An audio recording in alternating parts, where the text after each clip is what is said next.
Showbiz fanatics, Daniel Padilla pinagtanggol ng isang iniindorsong food chain dito sa Pilipinas. Ano nga ba ang nakapaloob sa balitang ito? But before that, if you haven't subscribed yet to my YouTube channel, please don't forget to like, share, and subscribe at hit mo na rin ang notification bell for more showbiz updates. And please don't forget to hit all para ikaw ang unang-una makakapanood sa lahat ng ating mga updates. Bago tayo magpatuloy, of course, nais ko po muna magpasalamat sa lahat po ng mga legit viewers, subscribers at ang lahat ng mga legit na nanonood at sumusubaybay sa lahat ng ating mga updates. Maraming salamat po sa Firma pa rin inyong po ng network contract si Daniel Padilla sa kanila at mag-i-stay pa rin siya sa Star Magic. Ang gandang balita.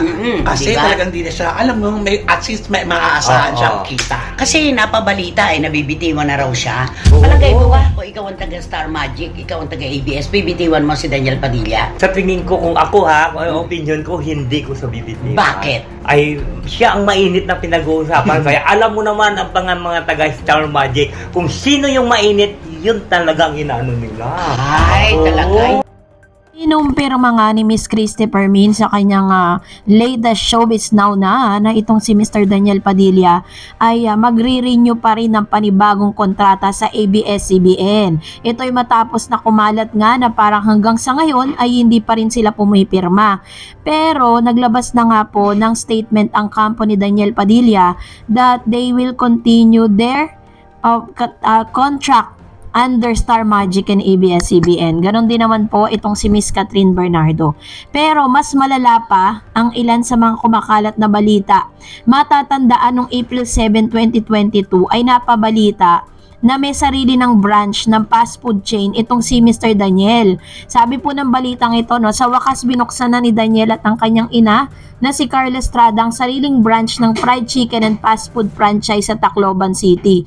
Ipinasilip ni Carla sa kanyang Instagram page ang mga ganap sa kanilang opening event na dinaluhan ng maraming parokyano. Sinabi pa ng TV host actress na kanyang anak na si Daniel na wala siyang mapaglagyan at ng ligaya at sana ay magkaroon pa sila ng maraming business venture na magkasama. Ibig sabihin, magkaano pa sila, magkasosyo sila ng kanyang anak. Pero ngayong taong 2024 nga, napabalitaan na ang negosyo daw di umano ni Daniel Padilla ay binibenta na sa halagang 50 million. Kasi hindi natin alam kung ilan po yung mga branch na meron po itong mag-inang may mag-inang Carla at Daniel sa mga ito pong tinatawag na KFC, yung fast food chain. Isa lang po kasi ang Tacloban City sa mga na-franchise po nila. Pero napapabalita na itong si Daniel Padilla nga ay binibenta na ng 50 million yung kanyang negosyo. Tapos, isa pa sa mga kumakalat ding news, napapalitan na daw di umano si Daniel ng fast food chain bilang isa sa mga endorser. Sabi po ni Christy Permin na may nabalitaan daw di umano siya sa negosyo ni Daniel na binibenta na rin. According to Christy, there was a news that Daniel is allegedly selling his businesses. One such business, according to Christy, is a food chain located in Tacloban. In the video, Christy refused to name which food chain is allegedly being sold for 50 million. Yun po yung ilan sa mga balitang nagkalat sa social media. Pinag-usapan kasi muli nila si Daniel Padilla at ang pinakabagong latest updates patungkol sa kanya. According to Christy, one such business in located sa Tacloban na kanila pong pinranchise last 2022 lang, hindi pa nga po tumatagal ng isang taon. Tapos ngayon napapabalitang binibenta na. Sabi niya, si Daniel Padilla matapos po nating masaksihan yung pagbibenta ng sasakyan at ibinibenta na rin po yung unang bahay ng kanyang naipundar mula nang sumikat siya. Aba, pati raw yung naipundar na negosyo, binibenta na rin. Pati raw yung kilalang kilala na alam mo na, yung naipatayo nila sa probinsya sa Tacloban at tayo ng food chain, she said. So, during her discussion, Romel Chica Christie allegedly food chain is being sold for 50 million pesos. She also added that Daniel seems to plan to go abroad. Yung food chain kasi mukhang binibenta raw ng 50 million at ang kwento pa na parang gusto nang umalis ng Pilipinas si Daniel. Sabi po ni Manay Christy Permin according dun sa kanyang nabalitaan. Pero yun po ay hindi pa po yun confirm. Wala pang confirmation yan. Sinaghanap tayo ng any resibo na makapagsasabing binibenta na nga nila ito. nito. At isa pa sa mga fake news na nabalitaan is that si Mr.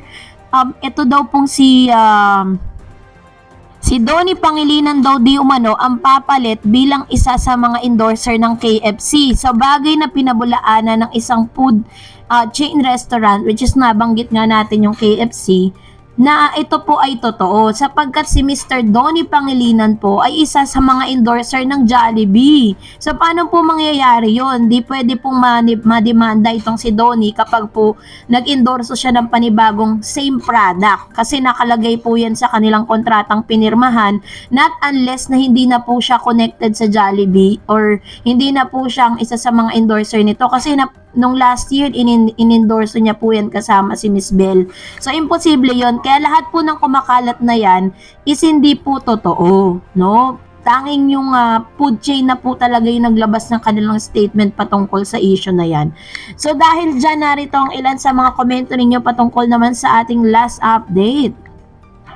Unahin natin ang komento mula kay Cherry Rodina. May bahay si DJ na katabi ng bahay ng mama niya. Bakod lang ang pagitan. May video yan at hindi hirap sa buhay si DJ. Wala lang masyadong projects ngayon. Effect ng Katniel hanggang ngayon patuloy na pinag-usapan. Wala nang katapusan. True. Kasi not unless na talagang sila na po ang ang tatapos talaga. Pero sa nakikita ko naman, unti-unti na nakaka-move on yung mga tao. Kaso nga lang kasi kaya sila na pag-uusapan, parang iniwan nila, hinang po kasi nila yung issue. Dahil basta tinapos na lang nila yung kanilang relationship. Kaya tuloy, marami pong mga nag-speculate at marami pong mga kwento ang naglalabasan patungkol sa hiwalayan nila. Pero kung yan po ay tinapos na nila, no? At talagang nilabas na nila ang buong katotohanan, hindi na po magsasanga-sanga lahat yan. Pero ang pinaka-benepisyo lang nito, sa kabila ng hiwalayan, still, pinapakita lang po talaga nito na relevant pa rin si Daniel at si Catherine sa publiko dahil napag-uusapan pa rin sila hanggang sa ngayon.